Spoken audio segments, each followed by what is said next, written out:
Ininspeksyon ng Department of Transportation ang konstruksyon ng covered walkway sa pagitan ng dalawang kilalang mall sa North EDSA. Ito'y alinsunod sa direktiba ni Pangulong Ferdinand R. Marcos Jr. na bigyang prioridad ang kaligtasan at kaginhawaan ng mga pedestrian sa bansa. Ito'y kasunod ng personal na pagbisita ni DOTR Acting Secretary Giovanni Lopez katuwang si DOTR MRT3 General Manager Michael Capati noong Sabado, kung saan binisita ng dalawang opisyal ang walkway at sinilip ang temporary cement slabs sa flood-prone areas. Mayroon na ring bubong ang naturang daanan na siyang poprotekta sa mga naglalakad sa lugar. Pabor naman ang mga pedestrian na palaging dumaraan sa pagitan ng dalawang mall.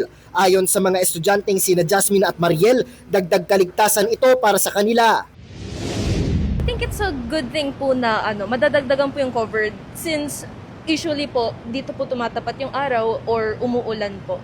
Minsan po kasi yung mga commuters po natin, wala pong umbrella to keep themselves safe po.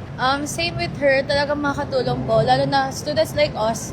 Very creepy po dyan, lalo na pag gabi. Ang uwian po namin is gabi. Para naman kay Cloud, mas maayos na ang daanan ngayon kumpara sa dati na anyay mabaho at lubak-lubak.